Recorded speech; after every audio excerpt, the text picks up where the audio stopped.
Salut, c'est Colo pour le Detox December, Detox Before 2021. Yes, merci d'être là. Moi aussi, je suis trop contente de te retrouver. Et ce soir, je te demande comment tu te définis.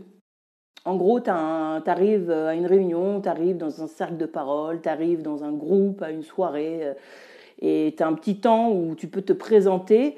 Qu'est-ce qui te vient en premier? Qu'est-ce que tu dis en premier sur ce que tu es? Qu'est-ce qui te vient de manière spontanée? Donc ça, c'est intéressant de mettre de la conscience dessus. C'est pour ça que je te pose cette question. Et la deuxième question, c'est ces éléments qui te viennent en premier. Est-ce que du coup, c'est une extension assez naturelle de ce que tu penses que tu es? Ou est-ce que c'est finalement quelque chose qui est presque automatique, que tu réponds et qui répond à une façon de se présenter, à une norme, à une étiquette, à une case, à une catégorie dans laquelle tu rentres dans cette société telle qu'elle est organisée aujourd'hui.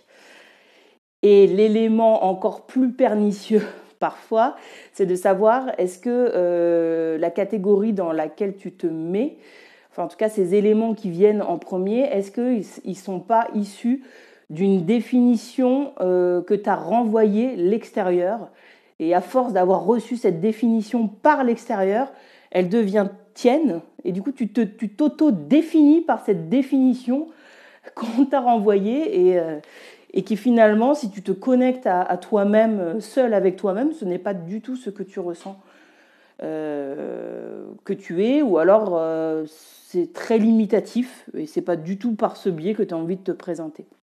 Voilà. Donc ce que je trouve intéressant sur ces deux questions qui sont assez simples, c'est de le faire pas en fantasmant, mais de le faire à partir par exemple des 2 ou 3 dernières expériences où tu as eu à te présenter, parce que là on est vraiment dans le concret, dans la matière, et il y a une réponse oui ou non, qu'est-ce que j'ai dit, voilà.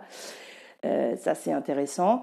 Et puis la deuxième chose, c'est vraiment du coup pour mettre de la conscience et voir si ça te convient ou pas, comment tu te présentes, et d'arriver à détoxifier potentiellement si tu vois qu'en fait tu continues à véhiculer une image de toi, une représentation de ce que tu es par une définition extérieure et pas finalement par ce que tu as envie de partager au monde. Je te donne peut-être 1 ou 2 exemples si ça peut t'aider. Donc en fait, moi par exemple, je sais que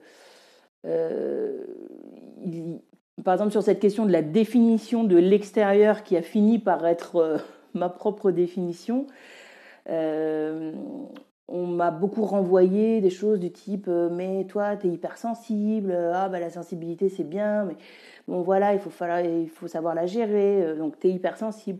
Après on me voit aussi souvent comme à prime abord uniquement par le prisme du métissage, donc toi t'es une métisse, comme les métisses.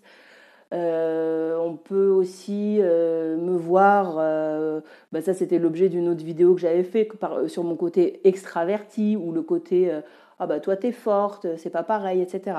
Donc toutes ces sortes de petits adjectifs c'est finalement la représentation que les personnes extérieures ont de nous-mêmes. Quelquefois, au fur et à mesure, elles deviennent notre propre définition. Et voilà, je t'ai donné quelques exemples liés à ma propre expérience, à mon propre parcours. Et je t'invite à en faire autant et à voir comment ça résonne chez toi, et à voir ce que tu as envie de laisser de côté, et pour rayonner pleinement ce que tu es dans ton entièreté. Parce que moi, par exemple, si je détaille un petit peu, par exemple, le côté hypersensible, pour moi, en fait, c'est une réalité. Je suis hypersensible, mais le fait que ça me soit renvoyé toujours dans des situations où j'avais beaucoup d'émotions, etc., c'était comme amené comme une sorte de problème, comme quelque chose qu'on montrait du doigt, avec souvent avant comment on appelle ça, un adverbe, je sais pas trop, en tout cas le mot trop. Donc vraiment toute cette question de il y a trop, quoi. Donc c'est une définition par un peu le côté négatif.